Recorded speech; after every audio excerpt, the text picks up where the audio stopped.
Hello and welcome to Ethics and Society, and this week we're on Module 11a and b. 11a will be on Aristotle's virtue ethics, and 11b will be on animal rights. Now, at first, those two don't seem to really have anything to do with each other, but they actually do, because in the second one on animal rights, one of the individuals, Tibor Machin, actually argues from a position of virtue. So keep that in mind as we work through this material here so we can kind of define what virtue actually is. So we'll start with the very first slide, which is our person to which we are going to go back to, because Aristotle wrote, as you can see, around 325 BC. So that's quite some time ago. And so what Aristotle does, even as far back as the 300s before Christ, asks a very important question concerning the characteristics of individuals. And the characteristics of individuals becomes very important when the city-state, the polis, right, in ancient Greece, when it falls apart, the identity of a person disappears. And this causes, you can imagine, a fair amount of anxiety amongst the Greeks, certainly the Athenians, because now all of a sudden that association with the polis is gone, right? And that democracy has also been pretty well crushed, but the polis, that city-state, that identifier, because I am an Athenian, I am a Spartan, I am a Cretan or something, I am a Londoner, right? The same sort of thing. That identity with the city was so powerful, and the characteristics of the city became the characteristics of individuals. So that's all gone, right? That's all gone. And this is where Aristotle comes in. He says, okay, part of the reason why the polis probably fell apart over and above extending ourselves in terms of being a colonizing power, and we ran out of money, we're declaring war, over and above all that, is maybe the fact that we may have put the cart in front of the horse, right? Maybe instead of creating a wonderful city and hope that people will follow suit, let's make some wonderful people. Let's make some virtuous people first and then see what happens. And that's essentially what Aristotle does. I mean, I'm being facetious here, but that's essentially what he does. He kind of puts the horse back in front of the cart, the horse being the people, and the cart being the city that they will drag along. So rather than identifying with the city will then identify with people. So what happens is the good of a person, it becomes an activity of the soul in conformity with virtues such as courage, generosity, self-control, friendship, any number of things. And these are virtues that are traits of a characteristic, of a character that makes someone a good person. Excuse me. So a virtue is a trait of some kind that identifies that person as being good. And that is very, very important for Aristotle, because that is essentially what he's trying to create, good people. As a matter of fact, in the book here, this is my particular, there we go, basic works of Aristotle. As you can see, it's very, very tiny. It's only about 1,000 pages, back in the days when they had no pages. And when we look at the Nicomachean Ethics, which is where a lot of this material is from, and it's broken down to a variety of different things, the good for man, or good for individuals, but let's not kid ourselves, he meant men.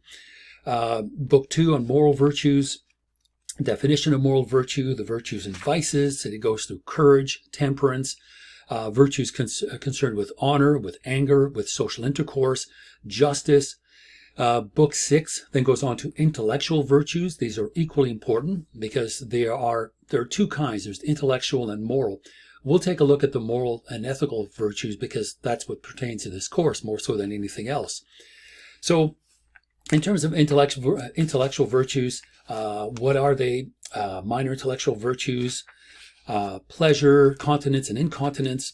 And then there's a specific chapter, in fact, a specific book on just friendship, kinds of friendships, reciprocity of friendships, casuistry, right? What causes friendships, internal nature, the need of friendships. So in the city-state, right, where you've got people living together, kind of under the same roof, we'll say, this particular polis, this city-state is Athens. The relationships that people create amongst one another become very, very important because, remember, there's no social programs, there's no real kind of political structure as we know it. Yes, there is a demos, and it is a very not a failed demos, but it is a very watered down version of what we have today. The democracy that is there is one that identifies basically propertied men are as the individuals who can vote on things. And the belief was that, well, they're the ones that have the most to lose. And let's take that model into 2020 and think, wow, that's what lobby groups are, right? It's basically rich people looking out for each other, or certainly looking out for themselves. So we've both changed and not changed. So democracy now is one person, one vote, allegedly. But more important is the possibility of having a say in the day-to-day affairs of government. This is something that it was brand new in ancient Athens. So relationships that are created as a result of this particular structure, this political structure, become very, very important. So I'm just going to read very, very quickly from Book 2, Section 1, where we kind of get an identifier what virtue is. So Aristotle says, virtue then, being of two kinds, intellectual and moral, intellectual virtue in the main owes both its birth and its growth to teaching. For that which reason requires experience and time, so you're not born with it, you kind of grow into it through teaching, through experience, through wisdom, while moral virtues come about as a result of habit. So that's a key idea here. It comes about as a result of habit, when also its name ethic is one that is formed by a slight variation of the word ethos. And ethos is Greek for habit.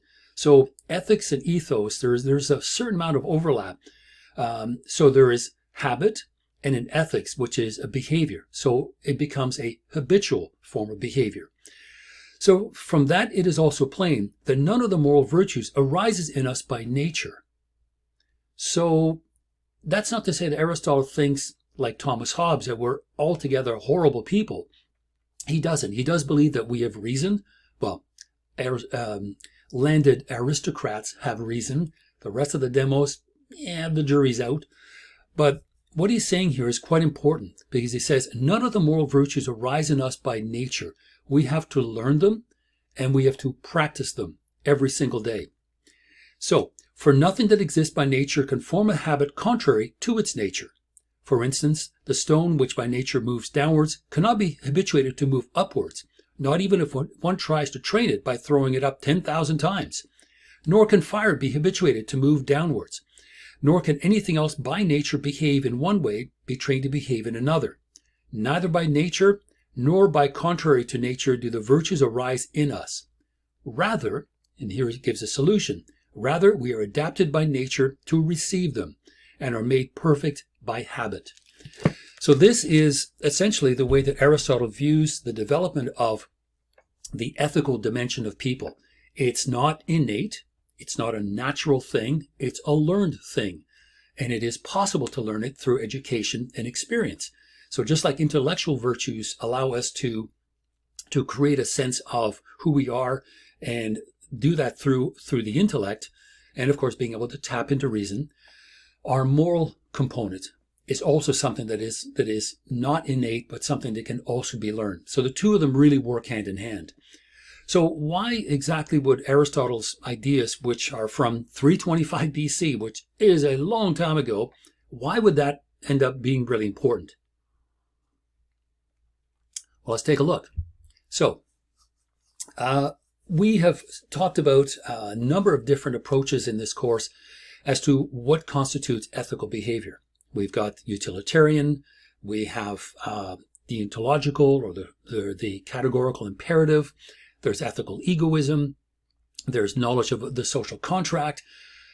But what is common to all of these is the non-existence of a sacred dimension. In other words, most of these are secular.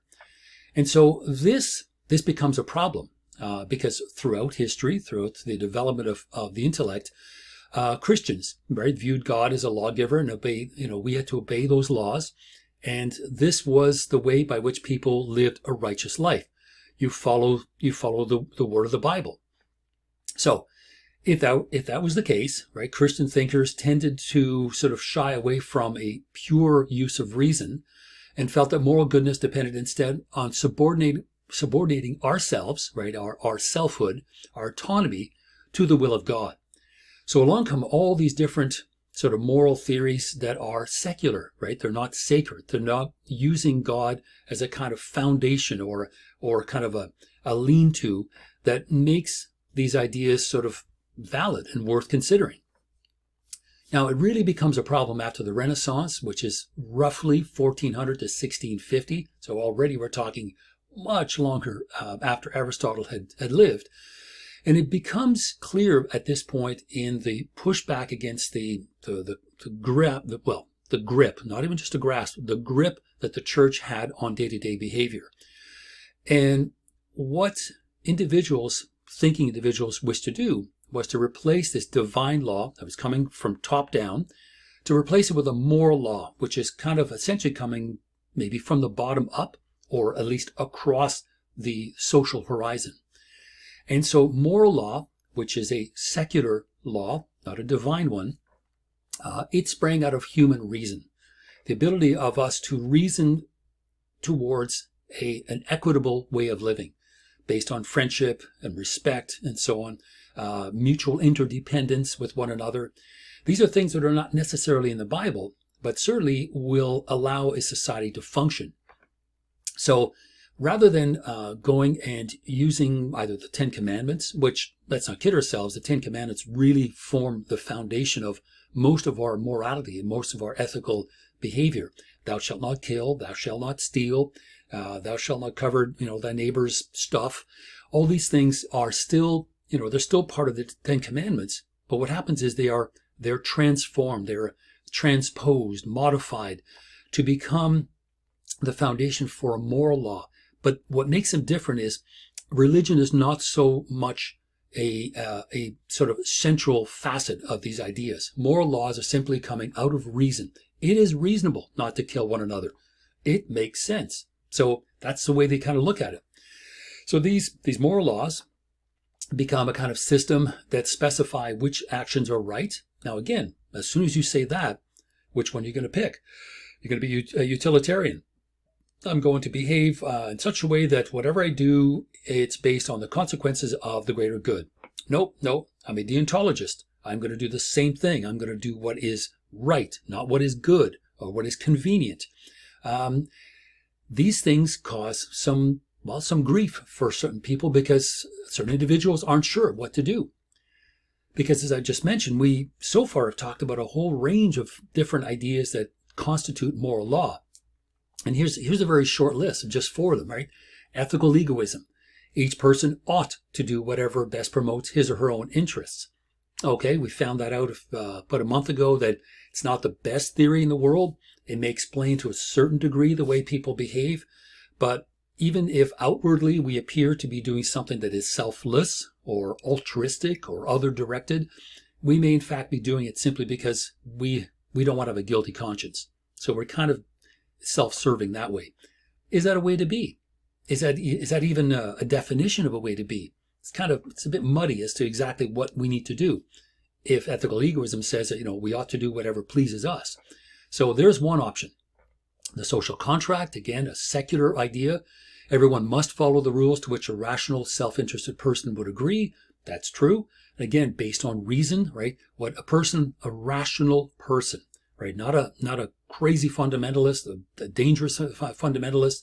That's not to say that there's no room for religion. There is.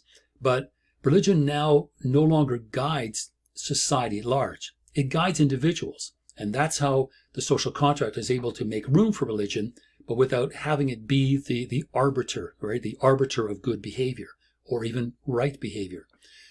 Then we have the last 2 that we've kind of looked at all the way along. Utilitarianism. Each person ought to do whatever will lead to the most happiness.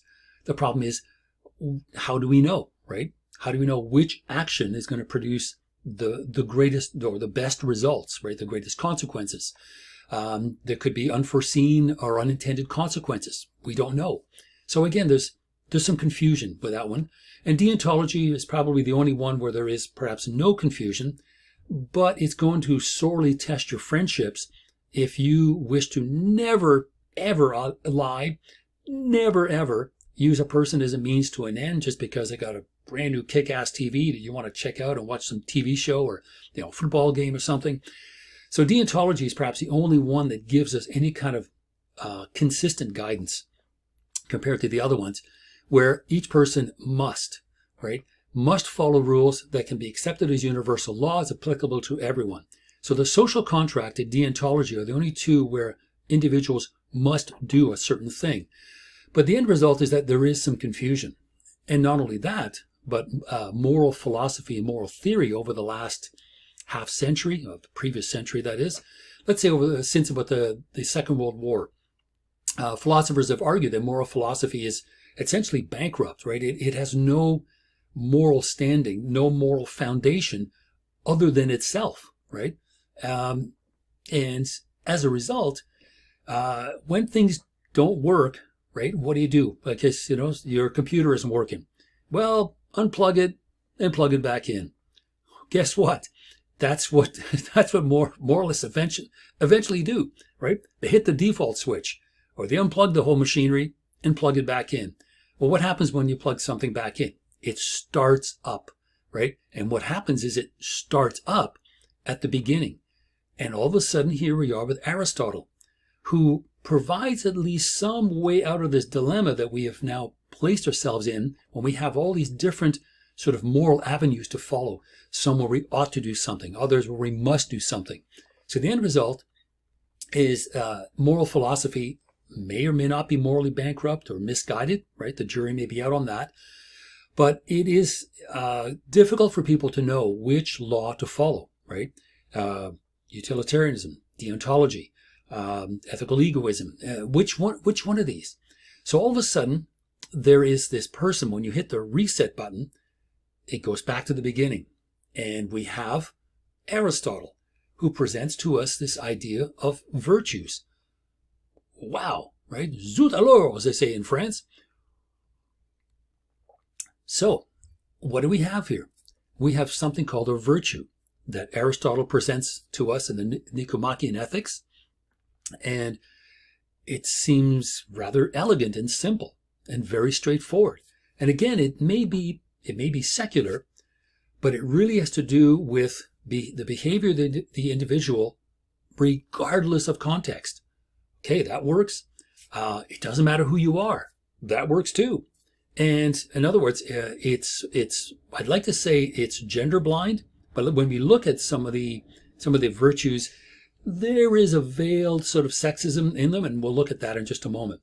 But in hitting the reset button and sort of rethinking moral philosophy, we end up back with Aristotle. And we look at this idea called a virtue, right? A commendable trait of character manifested in, remember, habitual action. Aristotle says that we don't have this by nature. So we're not naturally nice people. Maybe that's what he means. But through habitual action, it becomes part of our natural disposition, right? It's still a learned behavior, but eventually it becomes so typical of what we do that we do it without thinking. And that when it slips into that kind of mode, it's a natural form of behavior. But Aristotle does point out that it's not something that we are born with. We need to learn it. And through wisdom and experience and education, we get to learn what these virtues are and abide by them. So it's a habitual action. So of what do these virtues consist? One thing to say that we should be compassionate, another to say exactly what that characteristic trait is, right? What does it mean to be compassionate? Like, okay, it's this. Now, what Aristotle does is he creates this kind of chart and he says, okay, the virtue sits at a midpoint between these two extremes. And the two extremes are, on the one hand, a deficiency, a lack, or an excess, right? An overflow of something. Now, certain virtues socially are beneficial. They allow society to continue to function and to flourish, because I have said this before. I think I've said this in every class that I've ever taught of this, that a huge amount of social interaction is based on trust. We need to trust one another. We need to trust that people will obey traffic signals and not drive through a red light and kill someone. We need to trust people that when we sign a contract with them to rent an apartment, that when we come back from school later that day, if we have a chance to ever go back to school, that apartment will not only still be there, but your stuff will be safe. No one will have broken into your place. The landlord will not have rented out your place to someone else who's offered them more money. Trust is really, really important. And for Aristotle, that trust is kind of the glue that holds society together. Whether it is a city-state or it's London or it's a country, it doesn't matter. Trust between people is very, very important. So virtues like honesty, right, upon which trust is built, are simply necessary, right, for a civilization to function. Even when we talked about the idea of other countries, other cultures having certain behavioral traits that are really unusual. So when we look at cultural relativity or relativism, we look at other cultures and say, wow, that's really weird. Like, why would they do that? Well, we have to stop and ask ourselves, does it harm or hinder that society? All right. Is it beneficial? Does it harm or help? If it helps, then look further. Okay, that behavior may look different, but what is the moral value system that informs that behavior? Now all of a sudden we're digging deeper and realizing, okay, we're both following the same moral code, which is thou shalt not kill, thou shalt not steal, thou shalt not harm. And it may look different, right? It may be expressed differently, but that moral value system is still there. So all these kinds of things are important for a society to continue to function. Okay, so here is what Aristotle means by an ethics of virtue. And these ideas, right, the golden mean, as he calls them, right in the middle, those are the virtues. And here's a simple one, right? Courage. An excess of courage is rashness. That means, going out and running into a situation that requires at least some degree of thought. Okay, so you're seeing, someone fighting with another person. So you run in rashly, and first of all, you're not even sure who's fighting against who. It could be one person defending themselves against another. So you come running in, and you start pounding on the person who is defending themselves. Oops, okay, didn't think that one through. The opposite of courage, right, is cowardice. And cowardice is basically doing nothing, right? Hiding in the corner like Bunker Boy, and hiding in the corner and not doing anything at all, right? So Aristotle is able to look at these deficiencies and excesses and say, well, in the middle of these two is something that is good, right? As you can see, courage, generosity, ambition, modesty, honesty, good humor. So, and then one student and I, a few years ago, wrote an essay and said, sir, there really is only one, self-control. And I've never forgotten that. And it's true, because really self-control influences and informs all of these traits, all of these virtues. It's true.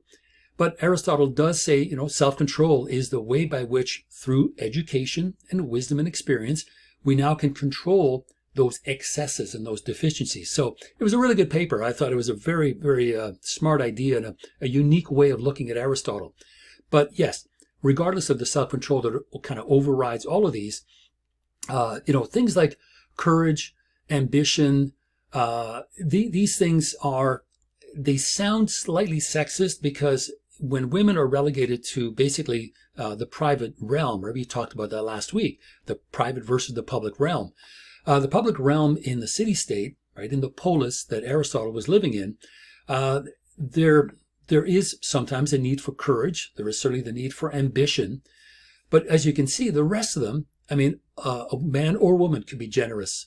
A man or woman could be modest, honest, good humor, friendly, have a degree of temperance. So temperance and self-control, composure, all of these things are gender blind, right? They're either sex can do this. So men or women are able to participate in this.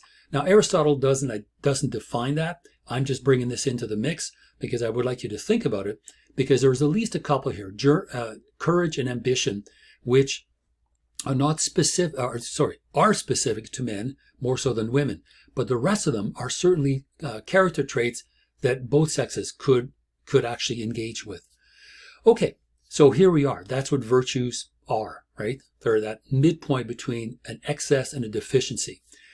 And also, too, as Aristotle goes on in this very thick book, although that Nicomachean Ethics is maybe 100 pages, there are character traits that are good for people to have. People who have those characteristics tend to kind of get along with people, right? You're friendly. You have a degree of self-control. You don't overdo things. So virtues are important because a virtuous person simply fares better in social life. If you can just go back for a moment, you look at all of these, socially speaking, generosity is good, modesty is good, honesty certainly, absolutely is good. To be a good humor and friendly, you're good people. You're good people. You can hang around with folks like that.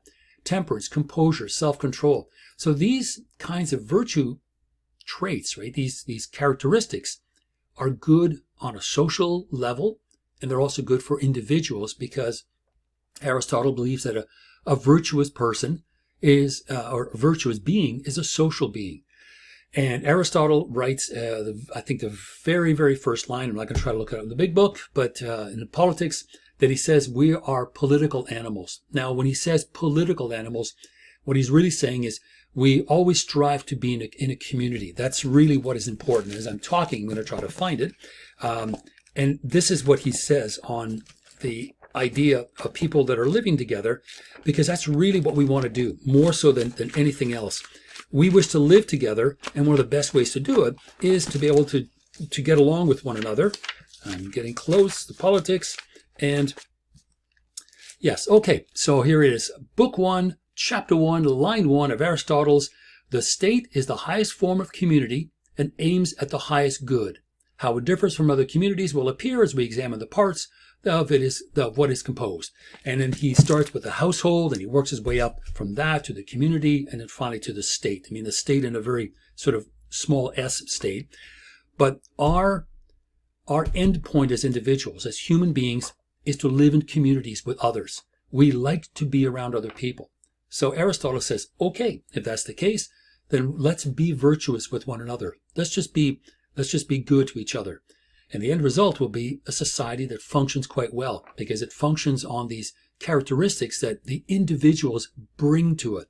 So that's how the difference is if you take my Introduction to Philosophy course or my Introduction to Classical Studies, we talk about how Plato thinks of the city-state almost in a geometrical pattern.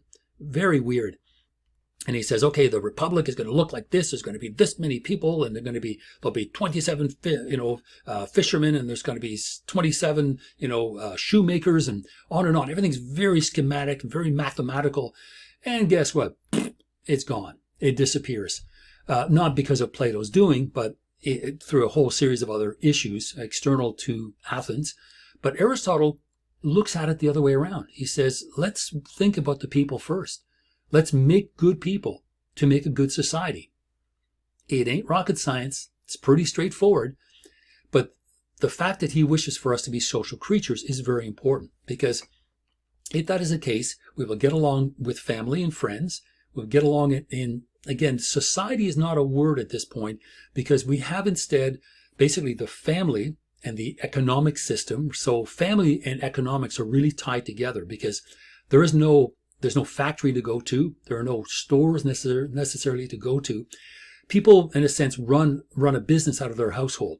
Whatever they may be doing, whether they're artisans or whether they're manufacturing sort of low-level things like furniture, they could be, knitting clothing and any number of things. But the family and the economic part are tied together. And when you step outside, then you step into the political realm. And that's why Aristotle says we are political animals. What he really meant to say is we are social animals. But let's grant him that at least. So all of these things, all of these virtues are important for individuals to live well. So these are qualities that are necessary for successful living, for good living, and to really have these kinds of qualities that people can rely on, because remember, they are habitual, right? We do this every day until it becomes ingrained in our behavior. That's really what happens. Really bad example, but I'll give you one. For years, I worked at Kellogg's, which is from where I am, literally around the corner. Worked there from 1979 right till a few years ago when it closed down, and I was lucky enough to continue to work and end up at Fanshawe teaching. Because while I worked, I did get my PhD, so I'm not just a janitor. What happened was when I would train people to, let's say, to cook cornflakes, and I'm not making this up, I would teach them and I would try to kind of cheer them up a little bit, because at first there's all these buttons that you got to look at, and you've got 10 cookers, and they're all going to go off for every 15 minutes. And you got to be doing this and that and the next thing. And I said, look, don't panic, right? You're in learning mode right now, but I guarantee it, as soon as your mind starts to wander, you've learned it. And then they looked at me, what do you mean? Because you're no longer thinking about it, you're just doing it. And where for let's say the first 2.5, 3 days, right? You're just kind of a little anxious because you don't want to screw up and you don't want to end up, dumping raw food on a finished food belt, this kind of stuff. And eventually what's happening is, you start doing a crossword puzzle, you start reading, you're talking to people as they're coming by, and you wander off to get a drink, and, you come back and you're just kind of casual. But what's happened is something that you had to learn becomes now so ingrained in your behavior and your way of thinking that you're no longer thinking about it. And I think that's what Aristotle is talking about when he says it may not be innate in our nature, but it's certainly something we can learn, right? We can be educated to be virtuous. And if we keep doing it habitually, right? We keep loading up those cookers with corn grits, and we cook them properly for 2 hours and 15 minutes, I believe, if I remember correctly, and we dump them on the belt, we're good. And eventually you're able to finish that crossword puzzle, and you're able to wander off to the bathroom and things like that. And you're not worried, because it's just rote. It's innate. It's what you can do with your eyes closed. And so maybe not such a bad example, but the notion of learning something and learning it so well that you're no longer thinking about it, that's what Aristotle is asking us to do. So it is important. And so virtues will differ depending on where you live, who you are, what particular part of, the world that you're living in, the part of history you're living in, because different virtues will be needed by different people at different times.